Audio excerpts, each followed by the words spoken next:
A Flash é mais que uma solução de benefícios flexíveis, com alimentação, refeição, transporte, saúde, qualidade de vida, cultura e muito mais em um só aplicativo e cartão.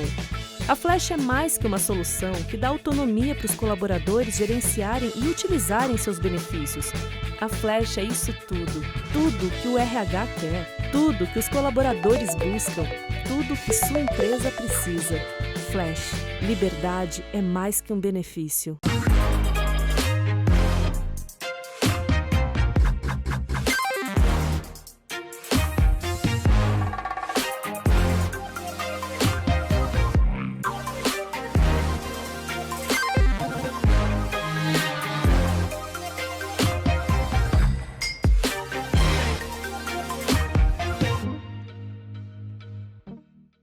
Olá, sejam muito bem-vindas e muito bem-vindas a mais um conteúdo do RH Summit. Para quem ainda não me conhece, eu sou a Jéssica Martins, eu sou a âncora e curadora desse evento desde a primeira edição e hoje eu estou aqui para conversar com o Léo do Pipefy e já vou falar sobre o que a gente vai conversar aqui. Antes, vamos conhecer o nosso convidado. Léo, seja bem-vindo. Obrigada pelo seu tempo, pela sua participação, pelo conteúdo que você preparou para a gente aqui. Vou pedir para você se apresentar, por gentileza, conta um pouquinho de você, da sua trajetória e do Pipefy para então a gente retomar aqui para o nosso conteúdo.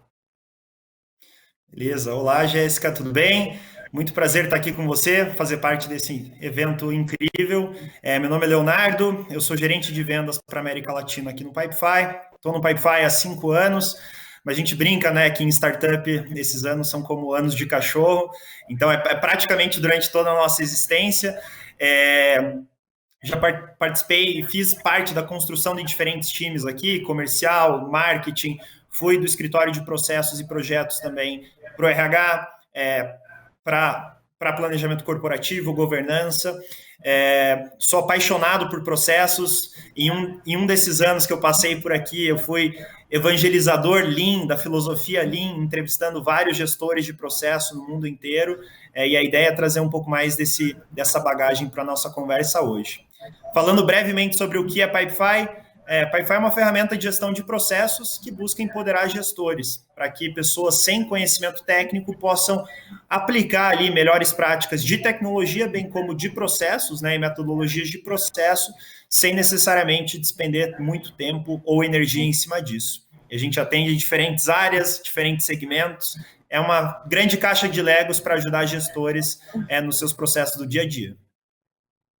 Perfeito, Léo. Obrigada aí pela sua apresentação. Bom, e é sobre isso que a gente vai falar hoje, tá, pessoal? A gente vai falar um pouquinho sobre como é que a gente pode usar a revisão dos processos, conhecimento sobre processos, tecnologia para desburocratizar e digitalizar o RH. Bom, é importante, né, Léo, a gente entender que existe um tema central aqui no Summit que fala do básico bem feito. E para mim, nada mais justo do que a gente falar sobre olhar para os nossos processos e repensar se de fato eles estão burocratizando ou ajudando a empresa e as gestoras e os gestores que consomem aí os nossos processos e produtos de gente, né? E aí esse é um dilema muito forte, né? Porque o mercado, de modo geral, fala aí para os RHs, você precisa desburocratizar. Mas como é que a gente faz isso? Por onde é que a gente começa? Porque esse discernimento, né, ele é muito subjetivo. O que causa uma burocracia para mim, não necessariamente causa uma burocracia para você. Então, como que você recomenda que os RHs tragam para a consciência o que está burocratizando ou não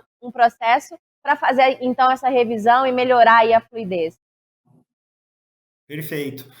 Bom, trazendo um pouco até da filosofia Lean, né, que nasceu com a Toyota lá, e é bem focada, né, na otimização de processos.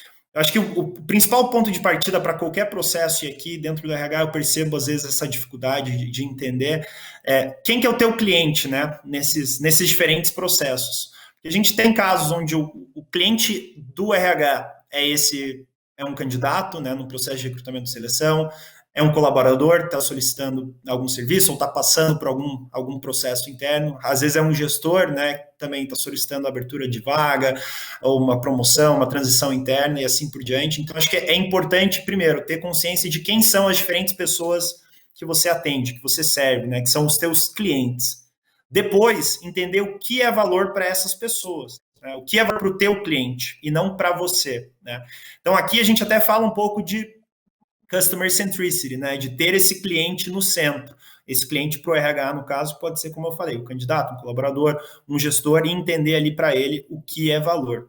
Nesse sentido, e eu sei que a gente provavelmente deve se aprofundar nesse tema, depois de mapear o processo, a gente vai sempre contrastar, né, o que a gente tem hoje e o que de fato agrega valor para o meu cliente final, e o que, ao contrário disso, né, apenas agrega valor para mim. É aí que nasce, né, aqui que eu colocaria como divisor de águas o que é burocracia ou não, né? Acho que esse tema de, poxa, isso é burocracia para mim, mas não é para você, e a gente sempre fica nesse subjetivo. Óbvio, quando a gente fala um pouco de valor, ele continua sendo subjetivo, mas ele já dá uma percepção muito maior, né? Quando todo mundo que faz parte desse processo, coloca o cliente no centro e entende, beleza, isso daqui vai impactar a experiência desse meu candidato, vai impactar a experiência desse gestor que está solicitando, tá solicitando algo para mim. Se não, né, se for impactar negativamente, poxa, a gente não deve fazer isso, né? Mas eu entendo que tem vários controles internos que ainda são necessários para o RH e que a gente pode entender, né, de forma geral, como uma burocracia. Então, entendendo o que é valor, a gente consegue encontrar o ponto ótimo, né? Beleza, o que eu consigo manter de burocracia interna, porque eu preciso registrar essa informação, ou coletar essa informação, ou realizar esse passo a passo, né, sem que afete negativamente a experiência desse cliente.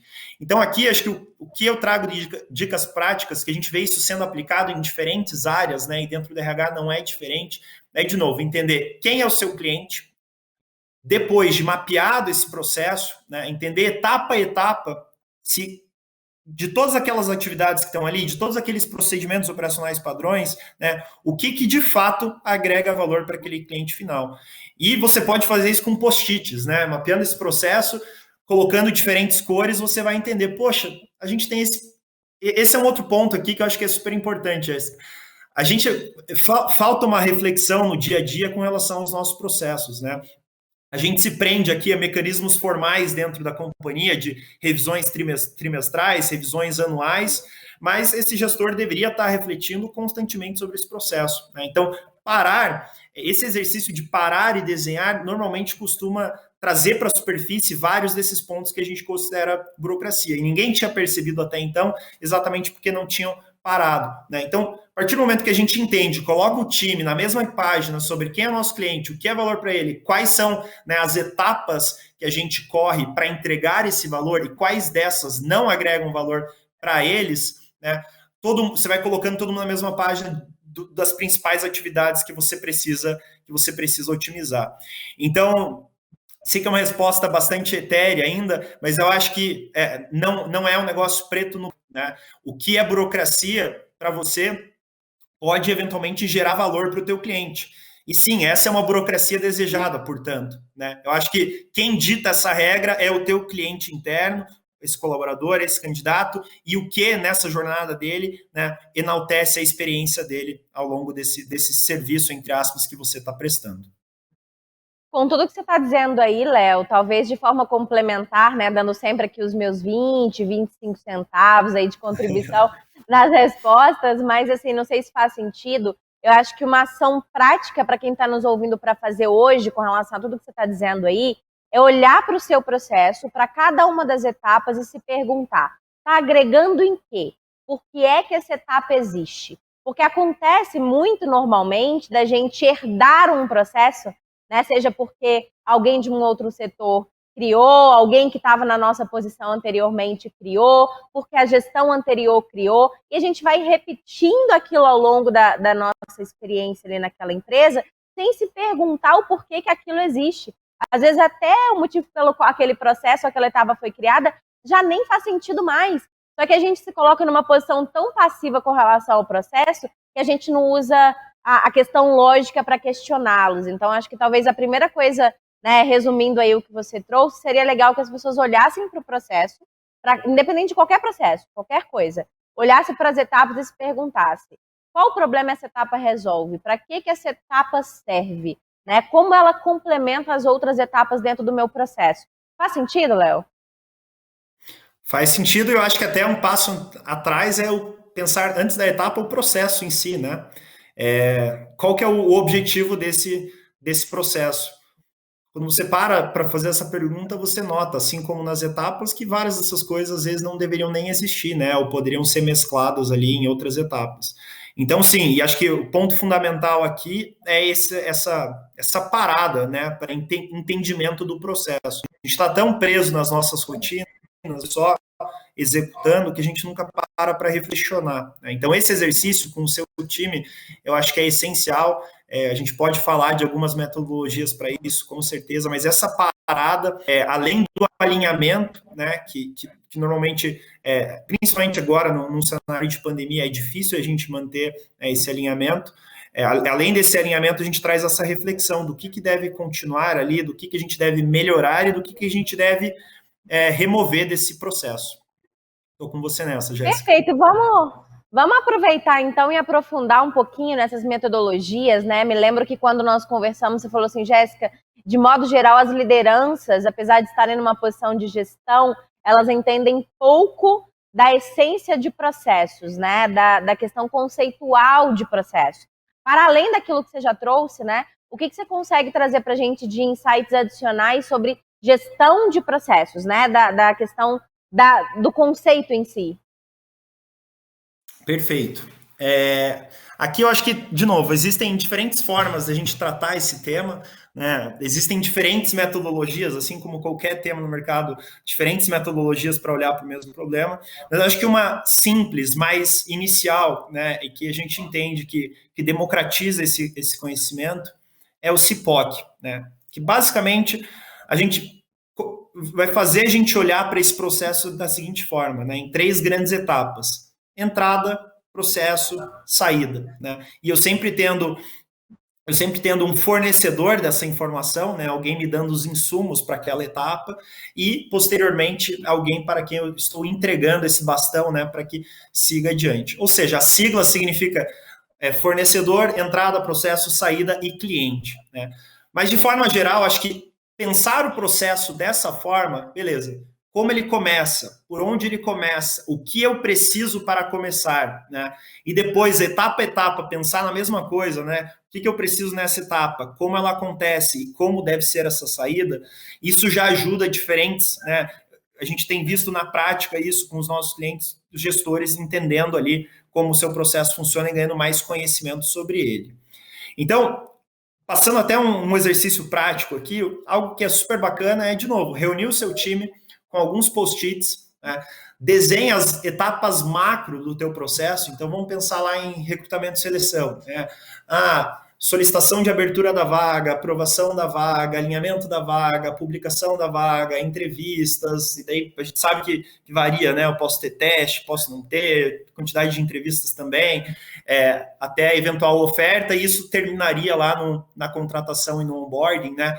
Coloca todas essas etapas numa parede e vai, né? E começa a entender agora, dentro de cada uma delas, o que acontece ali dentro, né? Então, beleza, qual que é a entrada desse grande processo? Poxa, é uma solicitação, né, de uma abertura de vaga que eu posso ter prevista já no orçamento ou não, né? É uma solicitação off-budget ali. Para, né, solicitações que estão dentro do orçamento, esse é o caminho que a gente segue daí dentro da aprovação, do alinhamento, abertura e assim por diante.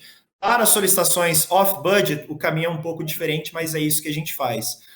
Colando tudo isso, né, com post-its ali na parede já ajuda bastante. Eu acho que é inclusive legal para trazer o gestor, né, para próximo desse processo. Porque às vezes a gente está tão distante da operação que a gente já não sabe mais no detalhe o que acontece ali, né, em cada uma dessas etapas. Então, serve até como um lembrete. Puxa, verdade, a gente faz isso, eu não me lembrava, né? Esse mapeamento, né, pensando na entrada, e de novo, processo, né, o que acontece em cada uma dessas etapas e qual que é o gatilho ali, né, para que esse processo saia dessa etapa e vá para a próxima, ou seja, qual que é a saída dele, já vai trazer muito conhecimento sobre o processo, né? Depois disso, acho que um outro grande conceito, né, de processo, além de entrada, processo, daí por processo, né, atividades aqui e saída, eu acho que são as métricas. Existem algumas métricas mais agnósticas, digamos assim, que servem para basicamente qualquer processo, né? Acho que uma das principais aqui é o lead time, ou seja, o tempo de processamento, né?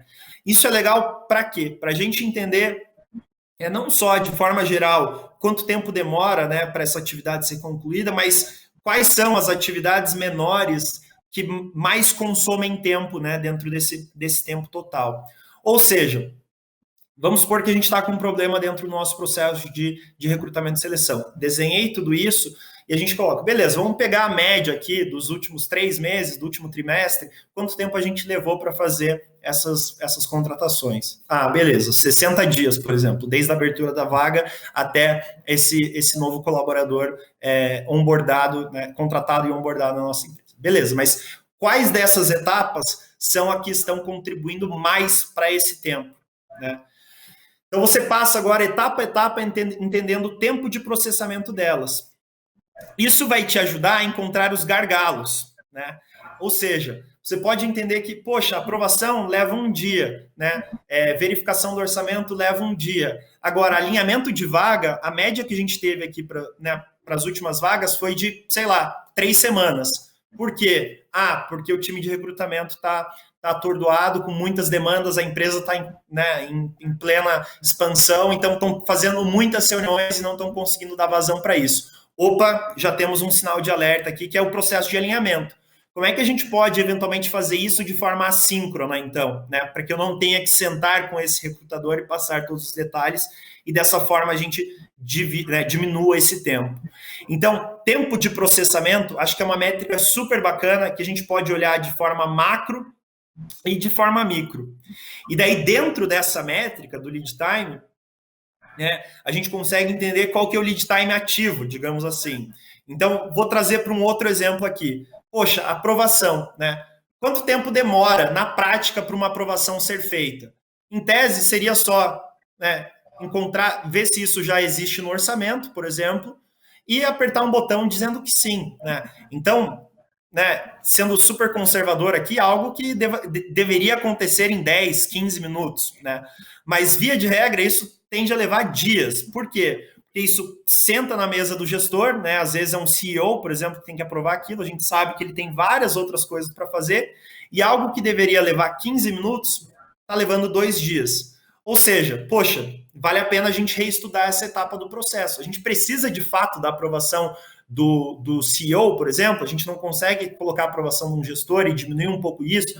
Então, o ideal seria sempre, né, equalizar aqui o tempo total de processamento com o tempo ativo, porque todo esse tempo de diferença aqui é desperdício, né? Não gera valor para esse meu cliente interno, esse gestor que está com pressa na contratação. Como é que a gente pode diminuir esse tempo?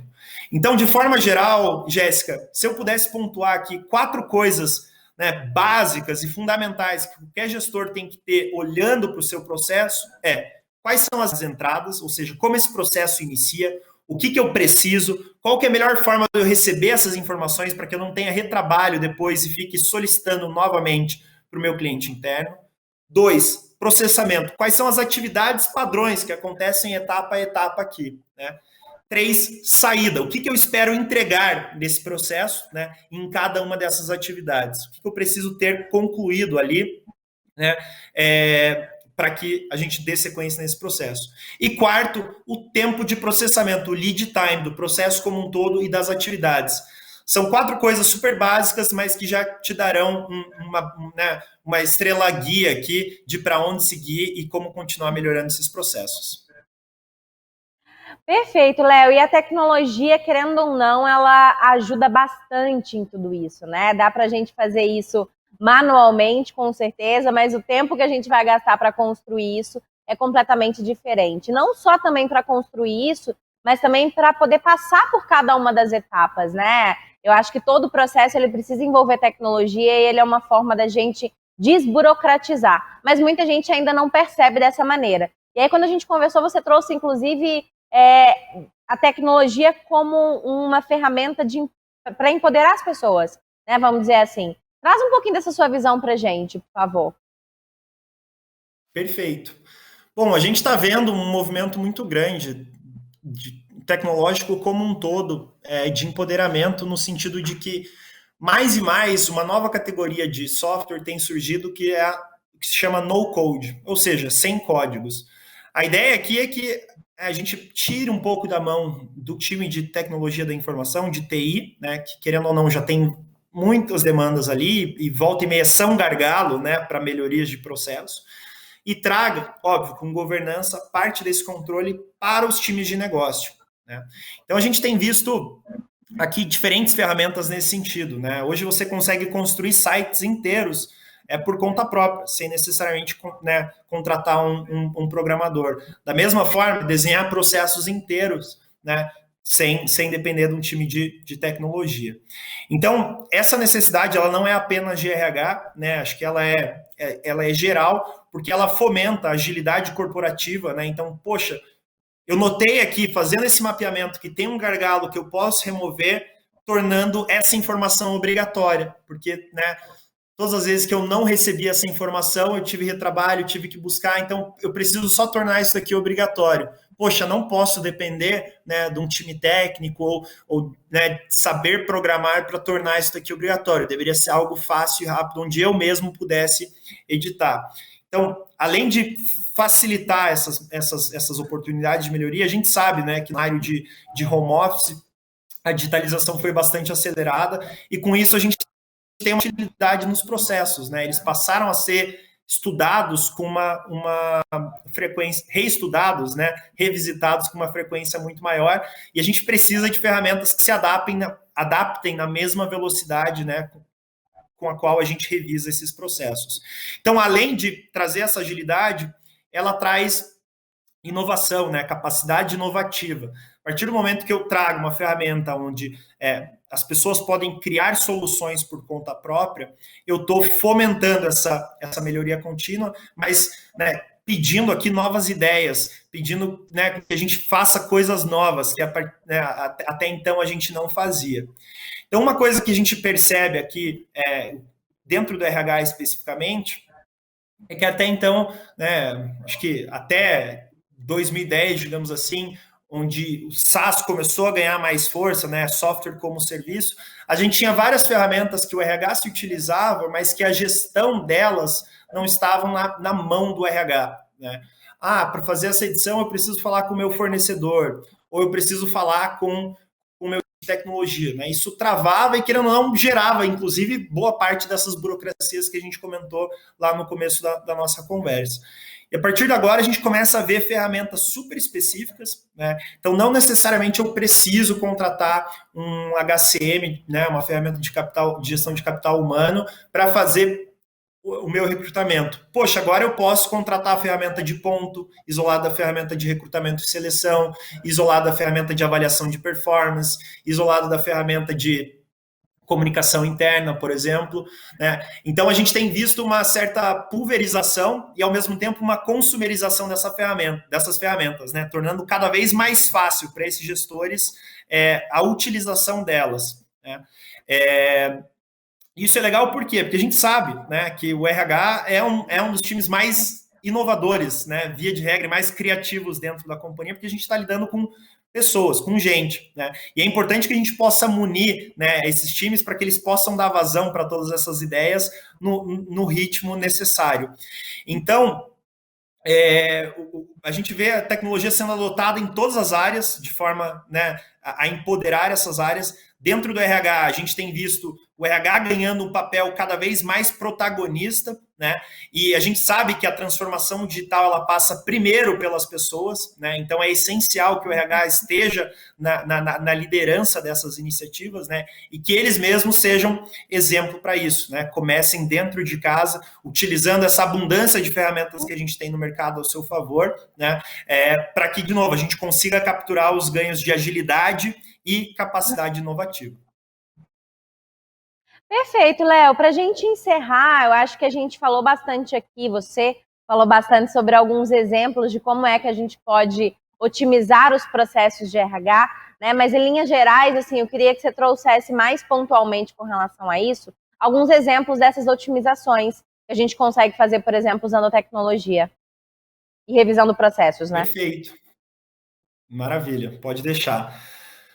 Bom, acho que vou separar aqui minha explicação, né, de novo, em entrada, processo e saída. Uma coisa que a gente tem percebido né, com grande frequência aqui, é que boa parte dessas entradas, elas se dão por e-mail e por planilha, né? Então, vamos supor que eu preciso abrir uma nova vaga, né? Ou preciso aprovar, ou solicitar um pedido de férias. O que a gente vê muito por aí é esse tipo de solicitação se dando através do e-mail, né? Aqui a gente já tem vários problemas, né? O colaborador que acabou de entrar, ele não sabe para quem mandar esse e-mail, né? Ou que está um ano ali, né, no caso de férias, para quem mandar esse e-mail, que informações devem conter ali. Às vezes a gente tem um formulário, né, numa planilha, por exemplo, que está ali, me diz, né, por cima o que eu preciso, mas não me diz no detalhe, né, como tem que ser essa informação, não me traz máscaras ali, ou seja, a pessoa tem um campo de e-mail que ela consegue digitar números, né, colocar um campo telefone. Ou seja, de forma geral, a gente vê uma falta de dispositivos à prova de erro, né? São coisas muito abertas. Para quem eu mando, o que eu mando, quando eu mando, tudo isso já gera inúmeras ineficiências ali, vários retrabalhos, né? Porque quando chega para o RH, eles falam, poxa, não era para mim, era para a Jéssica, você pode reenviar esse e-mail para lá? Ou faltou tal informação, você consegue me mandar isso novamente? Então, acho que um exemplo, né, básico aqui é a criação de formulários online para todas as solicitações, né? Você tem inúmeras ferramentas que permitem a criação de formulários online. E o exercício básico é pensar quais são, né, para esse processo, quais são todas as informações que eu preciso, mas, de novo, respeitando a experiência desse meu colaborador, né, quais são todas as informações que eu preciso, nada mais para não burocratizar muito mais esse processo, para dar sequência nele, né? A criação desse formulário com campos específicos, digitando o que você precisa, né, com notificações automáticas depois, falando, olha, Jéssica, recebi isso, já elimina por si só vários desperdícios, muito retrabalho, perdão, né? Então, a primeira coisa seria estruturar essa entrada, e acho que aqui ferramentas de formulário como um todo, desde um Google Forms, né, até um Typeform, enfim, podem ajudar bastante nisso. Depois, no processamento, uma coisa que a gente nota de grande dificuldade aqui é essa comunicação interna, né? Volta e meia a gente vê, por exemplo, uma BP de RH tendo que passar a mesma comunicação várias vezes para todos os seus clientes internos, sendo que poderia ser algo, né, enviado em massa, digamos assim, só customizado, seja, né, no WhatsApp, seja no Teams, no Slack, por e-mail mesmo. Então, a gente nota uma dificuldade grande aqui também de comunicação interna, porque tem que ficar revisando sempre essa mensagem, mandando praticamente a mesma mensagem em massa, né? Então, aqui, ferramentas de automação de comunicação ajudam bastante nisso, né? Uma vez que a gente entende quais são as etapas e quais são as comunicações esperadas em cada uma delas, a gente consegue entender, beleza, eu consigo criar um template a partir disso, para que assim que a pessoa solicite, por exemplo, um pedido de férias, eu automaticamente avise para ela que eu recebi, que o prazo de aprovação é X, que quem está tocando isso é o gerente Y e que ele vai ter, né, que assinar um recibo, por exemplo, daqui X dias. Então, automação dessas comunicações que geram são de pouco, é um trabalho de baixo valor agregado, né? Ficar mandando e-mail igual para todo mundo, pode trazer bastante espaço aqui, né? Liberar bastante espaço do time para que eles foquem em processos de maior valor agregado que exigem mais pensamento, né? Por fim, acho que em termos de saída, o que a gente tem visto é trabalhos manuais, né?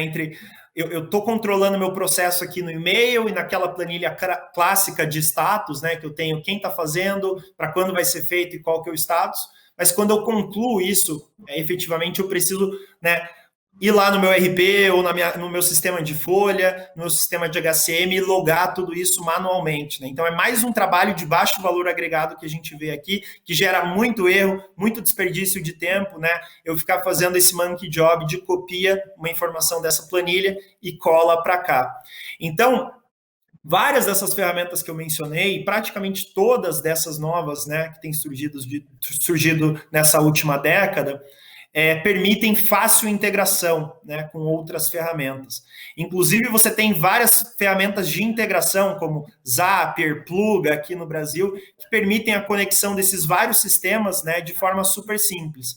Ou seja, você consegue lá dizer, eu quero receber isso num formulário do Google, Aí isso vai criar uma linha na minha planilha. A partir dessa linha, eu quero mandar um e-mail para esse colaborador, utilizando dados dessa planilha. E, por fim, quando concluído, eu quero empurrar esses dados lá para o Sênior, por exemplo, né? Ou para o Workday, enfim, para a ferramenta que eu utilizo.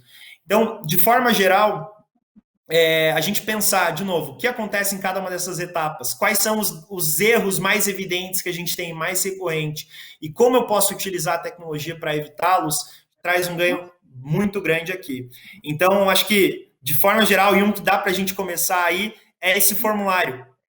Comece hoje, revise todas as entradas, né, todos os serviços que você presta internamente, como eles começam, quais são os gargalos que você tem ali. Repense esse formulário de requisitos, né, de informações, elenque essas mudanças, porque, né, se a gente pensar nesse processo como um funil, você evitando erros ali no começo, você já vai estancar vários erros que acontecem ao longo dele.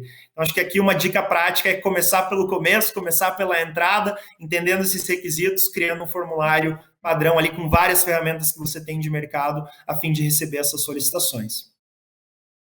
Perfeito, Léo. Eu acho que você gerou vários insights importantes. Eu vejo que, de modo geral, o RH tem muita dificuldade. Lideranças, né, de modo geral, né, como a gente falou lá no alinhamento, mas tem muita dificuldade de olhar para o processo, entender o que está acontecendo, qual que é a sua relevância e o que a gente faz para otimizar, né? Então, acho que você trouxe várias alternativas, várias dicas, vários inputs, né, de como é que a gente começa todo esse processo e essa revisão. Então, foi bem legal mesmo. Obrigada. E para quem quiser continuar essa conversa com você, quiser conhecer o Pipefy, quiser tirar mais dúvidas, né, para além do conteúdo que a gente está trazendo aqui, como que as pessoas encontram você e o Pipefy?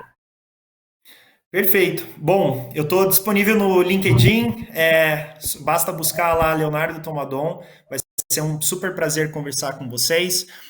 Para quem quiser saber mais sobre o Pipefy, fiquem à vontade para acessar o nosso site, pipefy.com. A gente oferece um trial, né? A ferramenta, na verdade, ela é gratuita para você testar e utilizar até um certo volume. Então, entrem lá, né? Usem alguns dos nossos modelos. A gente vê também muita dificuldade dos gestores em sair do analógico e ir para o digital. Então, para quem estiver começando, tem alguns modelos prontos lá de solicitação de férias, por exemplo, que contempla todos esses pontos que eu comentei com vocês. Além disso, a gente tem um chat lá, além de mim, né? A gente tem outras 400 pessoas que adorariam ter esse papo com vocês. Então, a gente está super à disposição. Me procurem no LinkedIn, entrem no site do Pipefy. E é isso. Muito bom, Léo. Obrigada novamente pela sua participação. Pessoal, as redes sociais do Léo a gente está deixando aqui no chat, assim como as redes sociais do Pipefy também. Fiquem à vontade para me seguir tanto no LinkedIn quanto no Instagram. Os links também estão aqui no chat. Léo, de novo, obrigada. Quer deixar a sua mensagem final para a gente encerrar? Bom, quero sim, Jéssica. Primeiro, eu quero agradecer ao teu tempo, ao tempo de todo mundo que nos acompanhou durante esse bate-papo. Agradecer a organização do RH Summit, parabenizar também pela qualidade do conteúdo e desejar um bom evento para todo mundo que nos acompanhou até agora. Obrigado. Perfeito, Léo, novamente. Obrigada, pessoal. Obrigada e até o próximo conteúdo. Tchau, tchau.